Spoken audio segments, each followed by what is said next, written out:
الحمد لله رب العالمين والصلاة والسلام على سيدنا محمد الصادق الوعد الأمين. Prophet Muhammad sallallahu alayhi wa sallam was born in 12 Rabi al-Awwal in Mecca al-Mukarramah in the house of Sayyida Amina bint Wahb. In the year that Allah saved his house from the enemies that they came and they want to destroy it, and Allah saved it. And then Prophet Muhammad sallallahu alayhi wa sallam was born. Because this is the man that he's going to come to change the whole world from darkness to light. Allah chose for him Halima Sa'diyah to breastfeed him. She took him and she left Mecca to her place, and he was blessed. Her life changed the minute she took him. He stayed with her for 4 years, and she was showered with blessing from Allah subhanahu wa ta'ala, and she know that this is a blessed child. He's not like anybody else. 4 years passed, and it's time to return Prophet Muhammad sallallahu alayhi wasallam back to his mother in Mecca. He came back and he lived with his mother for 2 years. In those 2 years, it was enough for Sayyida Amina to have enough of Prophet Muhammad as a son, when it's very hard to have enough of him for the character that Allah gave him. Since he was a child, he acts like a man. He go out to see who needs help and he help. Sallallahu alayhi wa alihi wa sahbihi wasallam. Sayyida Amina decided to go visit his father's grave, the man that he never saw his son, because when she gave birth, Prophet Muhammad sallallahu alayhi wasallam was born as orphan. So she took him and she went to Medina, and over there he learned how to swim, and he visited his relatives from the mother's side.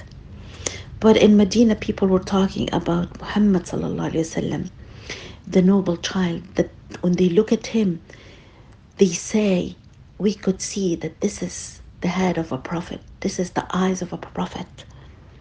They saw the sign. And when Amina find out that they find who is her son, she was worried, so she took him and she went back. On the way back, she got sick in a place called Al-Abwa. She looked to her son. His mother looked at him and she told him, Allah blessed you, my son. You're going to grow up and change the whole world. And you are protected by him. Your father was saved with 100 camel. And when I was pregnant on you, I saw light. It went all the way to Sham.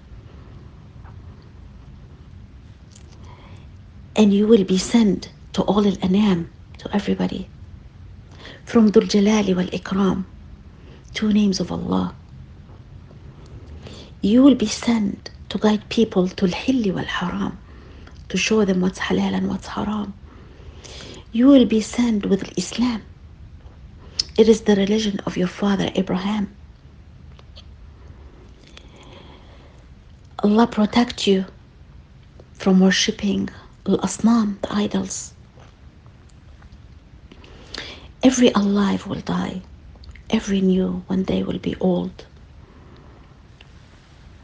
And I will die, but my memory will last. And I left good, and I gave birth to pure, and she died. Prophet Muhammad went back to Mecca alone, orphan, from the father and the mother side. He went to his grandfather and lived with him for 2 years. His grandfather was for him as a mother and as a father.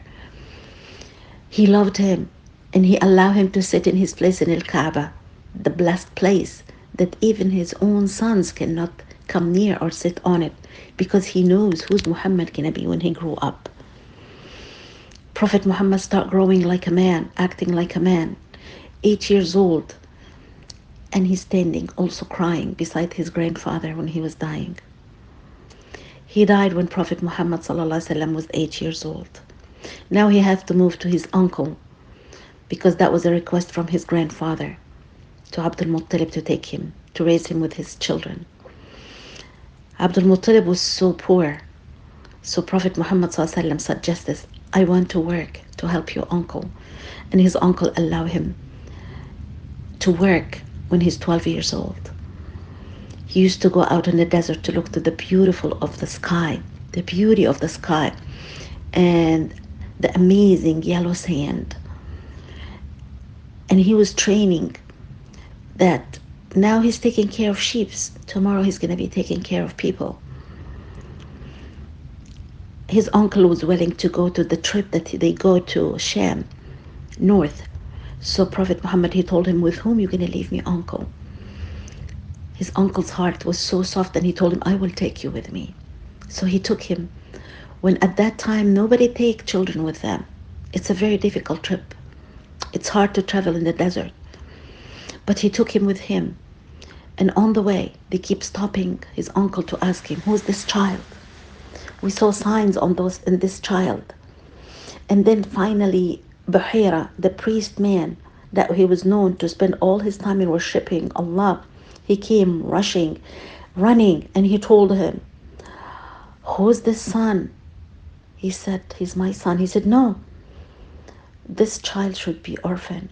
I saw all the signs in my book, and I read about him, and this is the time. And the Jew, they know that this is the time that he's going to go to the trip to Sham.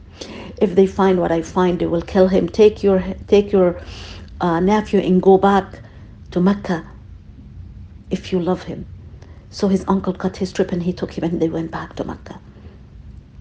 After Buhaira saw the sign between Prophet Muhammad's shoulder, when he went to Mecca, he went back to work, and he took care of the sheep again.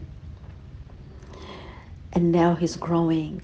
Everybody trusts him. They call him Sa'd al-Amin. Everybody leave with him the valuable stuff that they worried about. He's now 25 years old.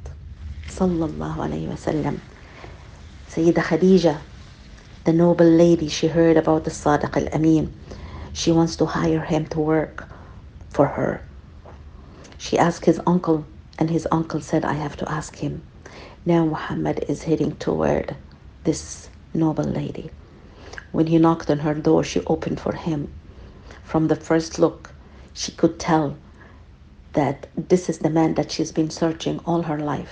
She studied about him with her cousin Waraq bin Nawfal. She know all the signs. He must fit for this great place that Allah wants to choose for him to be the last messenger. So she sent him to work for her, and she sent with him Maysara. She told him, Maysara, come back and tell me all the details about Muhammad. She waited for the trip to finish. When he came back, Maysara, he told her he's different than anybody else. I never met a man like that. He's very honest. Sayyida Khadija was so happy. What was thinking now is true. She saw the cloud following him whenever he goes. She went to her roof to watch him when he's coming back. She said, that's the one. So her friends came, Nafisa, Sayyida Nafisa. She told her, Ma biki Khadija, what's wrong with you, Khadija? What's happening? She said, Muhammad. She said, okay, let me deal with this. She went to ask him, why don't you get married? He said, whom? I'm a poor man. She said, a woman that she's rich. He said, you mean Khadija? She said, yes. He said, would she accept me as a husband? She said, I will ask her. She went to ask her. Khadija was so happy. They got married. Everyone is celebrating in Mecca. Allah wants his prophet now to be a husband, to give him a family.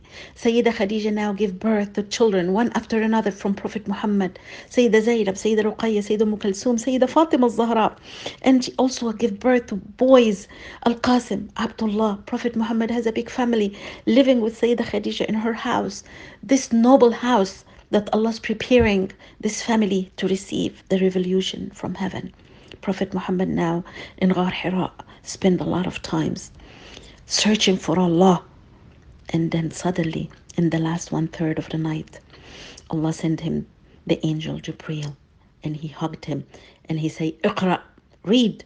And he said, I don't know how to read. Squeezed him again and he said, read. He said, I don't know how to read. The third time it was so difficult, read. And he said, what do you want me to read? And then he came with a beautiful ayat. And he said, اقرأ باسم ربك الذي خلق خلق الإنسان من علق اقرأ وربك الأكرم الذي علم بالقلم علم الإنسان ما لم يعلم. Prophet Muhammad sallallahu alaihi wasallam now, he received the first ayat from Allah subhanahu wa ta'ala, and Allah chose him. Allah chose